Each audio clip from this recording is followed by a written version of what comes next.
True Believers by Craig Lincoln. Nona shaded her eyes with her hand as she approached the bright gate, which glowed nearly as intensely as the morning sun it reflected.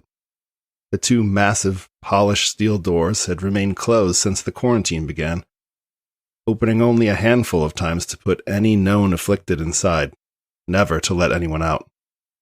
No one got to leave rotten. Nona reached in her robes and pulled out a picture of her daughter, taking a moment to remember her. Then she sucked in a deep breath and plodded forward. The two guards stationed at the gate trained their air rifles at another woman, who pleaded with them beside the gate, her cries shrill. One of them switched, aiming at Nona. She didn't slow. She held out the stamped steel plate with the High Omen seal. The guard lowered his weapon and held the plate up to the sky, as if checking for authenticity. Looks good. What do you want in there with all that death? He asked. I intend to kill a god, Nona said. Inside, the spotted death was worse than she could have believed. How many infected lived here, and how many more would be sent to rotten before the disease was finally stopped? If it ever was. Isolated cases still broke out beyond quarantine. She tied the cloth mask tight over her mouth and nose. They said it could get in through the breath, that wisps of sickness could travel through the air and anchor into your body, spreading out like the sand. Those dull, blue spots, like tiny bruises, started showing on her skin. There would be no leaving rotten. Only the foolish still clung to the hope of a cure. Imogen, her daughter, could be foolish. She had often fallen for grifters passing through town, offering easy solutions to hard problems. Grifters like the woman who sold her a flower that supposedly turned sand into fertile soil. Nona could hear Imogen now, going on about how these flowers bloomed in a southern oasis known for magical resistance to the spreading sands, and how, if everyone got one, they could transform the desert strangling Asnir into some impossible paradise. The plant died within a week, and still she praised the flower and blamed herself for its demise, for not loving it enough, or, perhaps, loving it too much. Someone reached for Nona's ankle with a crusty wrapped hand, bandages brown with dried blood. "Care to bless a dying man?" He asked, his voice muffled by the bandages covering his face. Nona tensed, but didn't pull away. The only blesses all who ask, she said. "No blessings from you?" Not today. The believer would have bent down and whispered into my ear, stirring my will to live. His descriptions match the High Omen reports of the believer's sermons. Has he come to you? Not I, but I've seen him preach. I wasn't strong enough to make the sickness stop. Strong enough? I wasn't a true believer. The man pulled his hand away and hugged himself tight. Would the only have me back? Not for me to say. You could always seek the only's counsel. Search the stars and speak their name. I doubt I will see another night. Doubt is death. The man bowed his head, his shoulders shuddering. Nona couldn't tell if it was the disease or something else setting him to shake. She bent down to see what ailed him, but stepped away once she realized he was laughing. Those are the believer's words. Perhaps he stole them from your God. No matter what God I follow, the message is always the same. Believe strong enough, or live strong enough, or love strong enough. He glared at her with blotchy, cataract-riddled eyes. The believer is true in his claims, at least. How so? Around us, he breathes freely with no mask. He touches us and tells us we would be healed if simply we believed we were worth saving. I saw him kiss one of us, right on an open sore, and still no blisters ever rose on his skin, just by believing he will never succumb. He wills a thing, and it is done. So the rumors say. The man's mouth moved underneath the folds of cloth wrapping his face. Blood spread across his bandages in the shape of a smile. So they say. Rotten was a labyrinth. Rows of worn buildings flanked the old cobblestone streets, jagged cracks shooting up from their foundations. Faded paint chipped away from their walls. These streets were somewhat less crowded, still peppered with afflicted, but not like the gate. She wondered why they crowded the gates. Maybe they still hoped they might get to leave. Nona continued deeper into Rotten. She eventually came across the damned ones, those with the spotted death that failed to die from it but remained symptomatic. Mummies, some called them. They stabilized, still suffering painful boils but no longer in danger of imminent death. Ignoring that everyone was wrapped in cloth, it was almost like walking around Asnir's residential district. A woman waved from a balcony as she reeled strips of wet cloth out to dry on a clothesline, while a boy pedaled his bike down the road, ringing a bell as he passed her. 3 mummy children played skip the stone in the street, while some older ones looked on, holding hands. Nona asked some of the mummies about the believer. Rumors put him everywhere.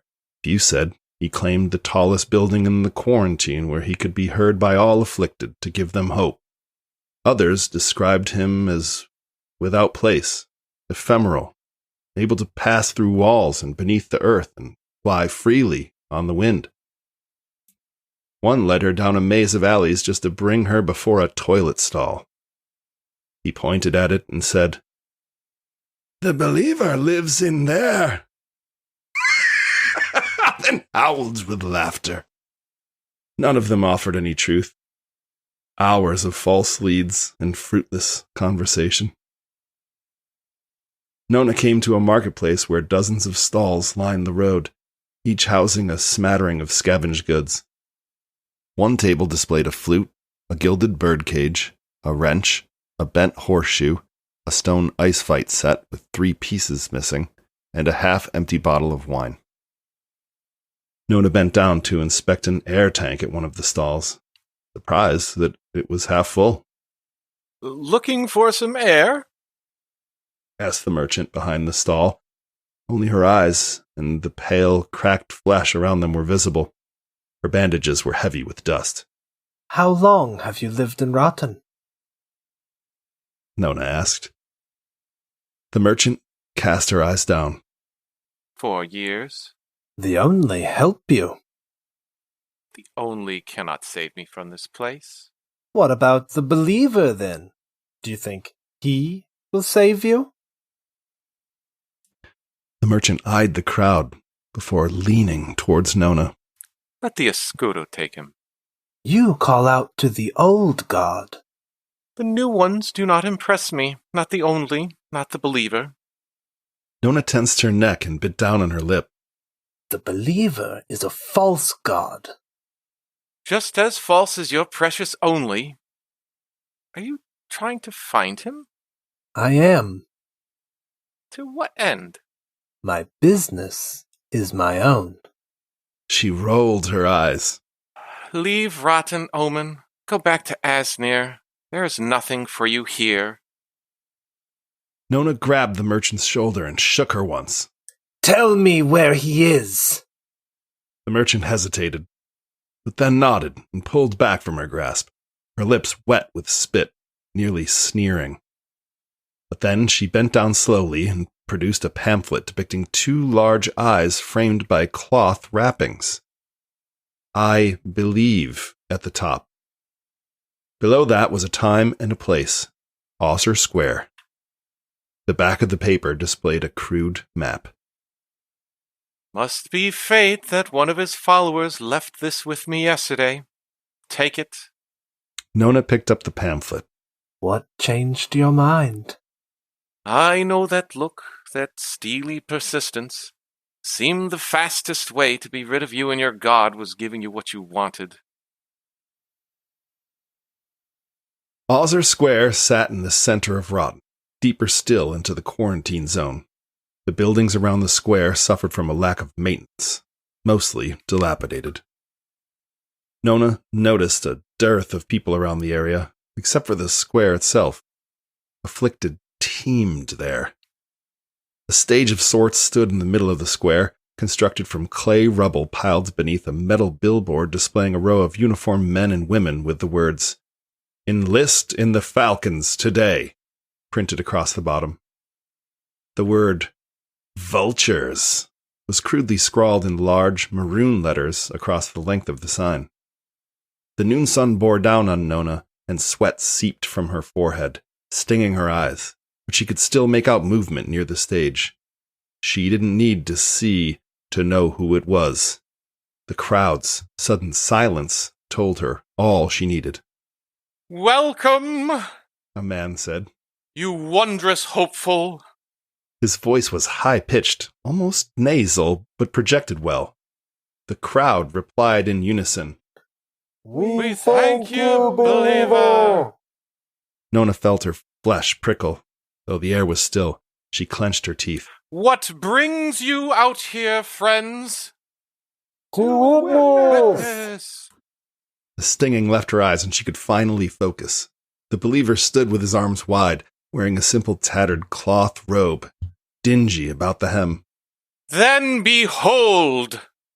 The believer let his robes fall to the ground to display a bare chest, pale and unblemished.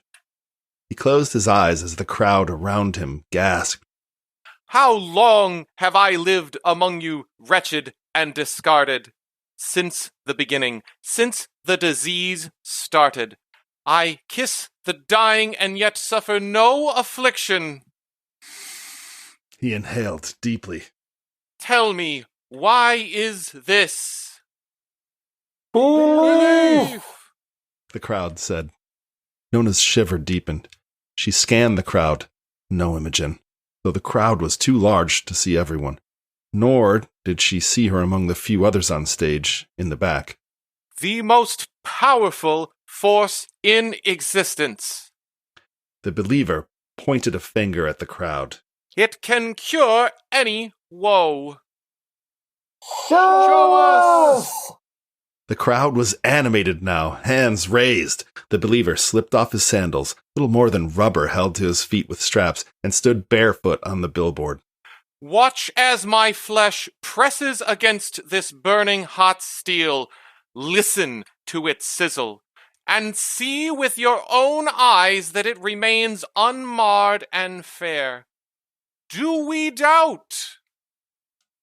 Banish all doubt. Why must we shun it? Doubt is death. Nona felt compelled to run, to get away from the crowd, but couldn't.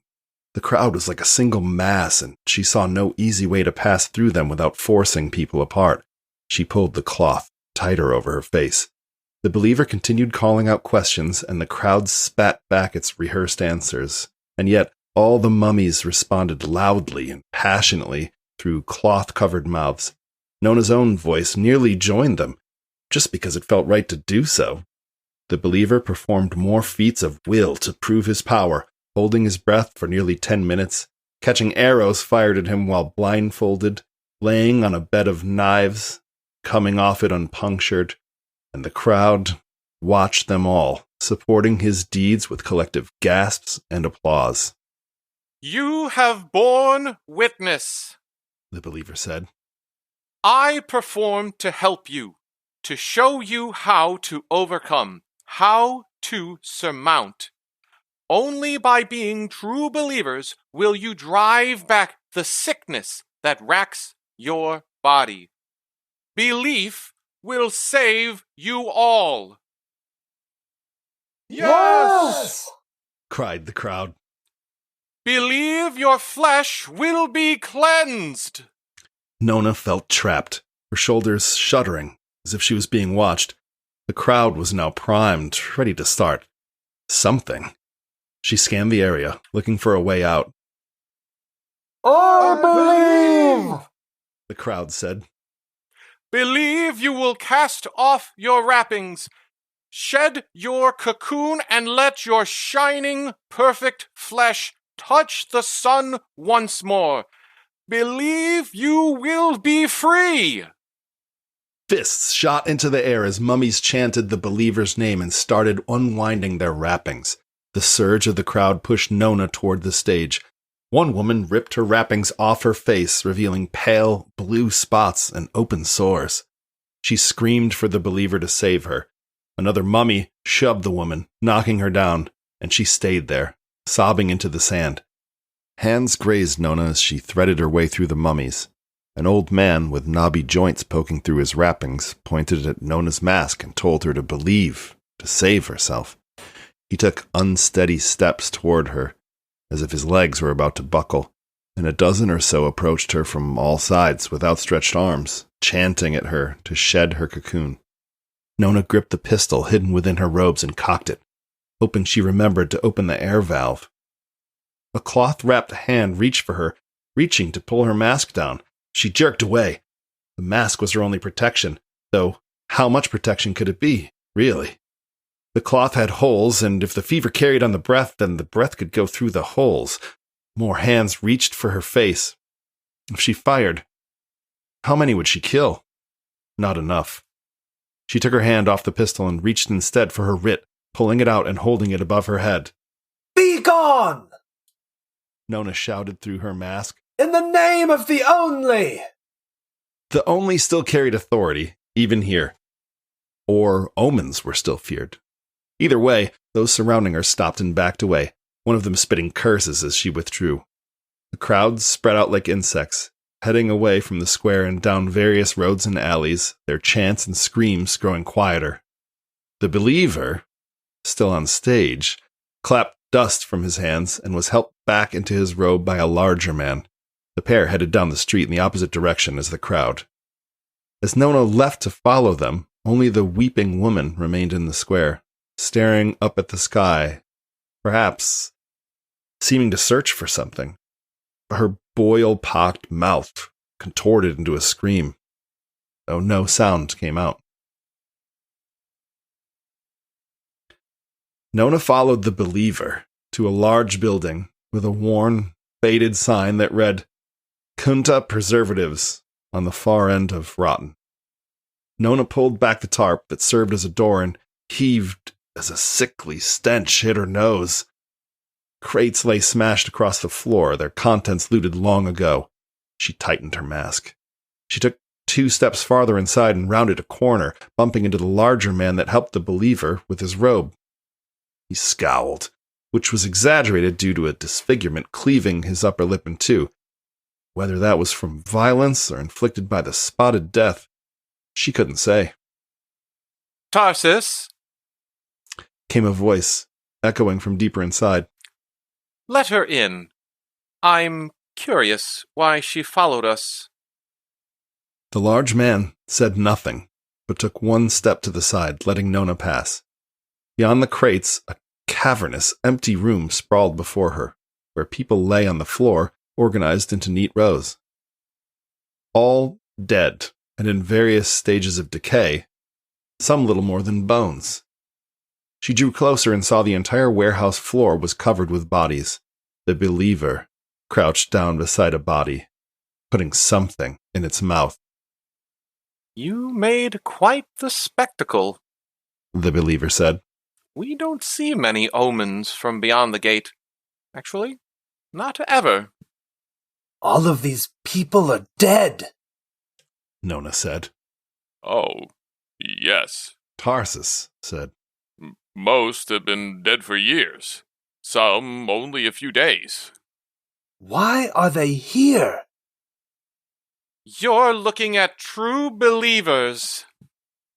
The believer spread his hands wide and looked to one side, then the other. They begged me not to burn them. They have faith that I will one day be able to bring them back to life through sheer conviction. And how many have you raised? Tarsus scowled at her. You mock his miracles? I saw no miracles. Just a man with hot feet willing to endure pain. How many have you raised? The believer stepped toward her and inclined his head slightly. Up close, he was a different man. Red, jagged veins shot out around his irises like lightning bolts, and his breath stank of sick and rot. His lips were split in several places, dry and bleeding, and his skin somehow paler. He reached out to touch her, and Nona pulled away. The believer laughed. None so far, The believer said. but I am close. What do you fear from me, Omen? I have no fear. Nona said. That mask you wear says otherwise. He pulled his hand back. Tell me, what do you fear? Me? The believer smiled. I have no room for fear, not with all the pity for those who lack will. Tarsus stood behind her, suddenly, putting a hand on her shoulder, squeezing hard. Let me throw her into rotten streets. She serves nothing but... Nona pulled her gun from her robes and squeezed the trigger. Pop! And Tarsus staggered to one side. He howled and fell onto a row of corpses. Nona aimed her gun and pulled the trigger twice. Pop! Pop! Putting 2 more steel spheres through his chest, and Tarsus fell silent. The believer held his hands up. So, an assassin then? Among other things. Nona reached her other hand inside her robes and pulled out a picture of Imogen. This girl was last seen in your inner circle. I'll make you a deal. You lead me to her, she walks out with me, and I'll let you continue your folly here. I never forget a face. The believer said. You are close to her? She's my daughter. She paid to be smuggled into quarantine when she heard of your miracles. I don't care if you keep giving false hope to these poor fools. I just want my daughter back. The believer led Nona farther into the warehouse, down more rows of corpses, which was all Nona needed to know, to finally know. And yet, morbidly, she had to see her. The believer stopped and stood next to a body, looking down at it. Nona stepped closer, motioning with her gun for the believer to back away. She bent down to inspect the face. She knew it well. She'd seen it many times, worried over it, fought with it, loved it, held it, kissed its forehead before bed. There was no question. Imogen's face was riddled with open sores and blue spots, but it was definitely her. How wrong she seemed. How wrong for her ever to be so still. Even when she slept, she would kick her legs and toss her arms. But here she was, motionless among a pile of unnamed dead. Nona took a moment to let the lump gathering in her throat dissipate. I had hoped I might never see her again. Nona said. That maybe she left all this madness for the West. She was one of the strongest faithful I knew besides Tarsus. I thought for sure she could will the sick away. Nona leveled her pistol on him. Bring her back. The believer looked to one side, his arms raised. Nona knew that look, had seen it when she went after other enemies of the High Omen. He was thinking about running. She wished he would. Back? The believer said. It's simple. If you can will her back to life like you've promised countless others here, I let you go. Otherwise, you can join them, same as Tarsus. I am drained for today. after the miracles. The believer blinked as Nona cocked her gun. But I will try. Let's see it. The believer bent down next to Imogen and pressed his lips to her forehead. Nona kept her gun on the prophet's head. The pistol shook, only slightly, and she had the trigger pressed down halfway. It wouldn't take much pressure to finish it, here and now. But she didn't. She waited instead. He made a grand show of it. He clenched his fists and made cords stand out in his neck. He squeezed his eyes tight. He spread his arms, muscles tense and trembling. He sighed once, fell to his knees, shuddered. His theatrics, at least, were appropriate. For one brief moment, she almost believed. Nothing happened. This was a farce, just as the omens had said. Do you know why you're disease-free? Nona said. She aimed her pistol at his back. You're a carrier! You're immune to the disease and you've been spreading it. You're no prophet. You're the origin of all this, and you're responsible for all these dead. And now, my daughter. Wait, The believer said, straining. I feel something. Nona pulled the trigger, and the believer slumped, letting out a wheeze. She kicked him over to one side and let tears fall from her eyes. She lingered there, kneeling beside Imogen, the stale air thick with the dead stink. Dust particles, stirred from the believer's collapse, hung in the air, drifting slowly back down to the floor. She exhaled and shuddered. A cough echoed across the emptiness. Nona aimed her gun at the believer, but he remained still. From the corner of her eye, she saw something move and turned, bending down over Imogen's pale, bloated face. Impossibly, Imogen's eyes fluttered open, and color returned to her cheeks. Nona could hear a sharp, long exhale. Her girl looked at her. You've come back to me, Nona said. Imogen's face turned to confusion and fear. Nona searched for words of comfort, things she wished she could have said before, but none came. Still, she was content to hold her, to have her again.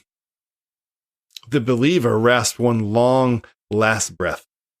Simultaneously, air escaped Imogen's mouth in a spray. Imogen's eyes dimmed, her cheeks paled. She fell, limp once more. Nona turned to the believer, to kick him, to scream at him to bring her back. Bring her back! But he was gone, too. She shook his body. She even tried believing, to her disappointment, trying to use her own will to bring her daughter back. But Imogen remained dead and still, haloed in the blood of the believer. The fever hit Nona halfway back to the bright gate. She felt raised bumps spread over her skin, but she dared not look at them lest they become real to her. Out of sight, they were like the spreading sands, something that could be ignored. She would have stayed in that warehouse to die amongst the dead, but the High Omen needed to learn of the believer, and belief, and the horror of it. The gate was dim now, reflecting the red of the setting sun. She collapsed 100 yards from the bright gate, next to a mummy. Omen, you're back. The mummy said. She recognized the bloody smile in his face wrapping, now dried to a deep brown. I learned how to believe. I might not die tonight after all. Nona moaned. You look like you belong here. He bent down and started to wrap her. Be sure not to doubt. Doubt is death. Nona tried to push him away, but was too weak. He wound strips of cloth across her exposed skin while she gritted her teeth. Nona looked up, tracing the stars to see the face of the only and called out their name, but the only face she saw was Imogen's. Her daughter stared down at her, and Nona knew not what to make of it. Even when Nona closed her eyes, Imogen was there, in her head, tirelessly watering that flower, singing to it, praising it, loving it, doing all she could, in spite of the fact that it would never be enough.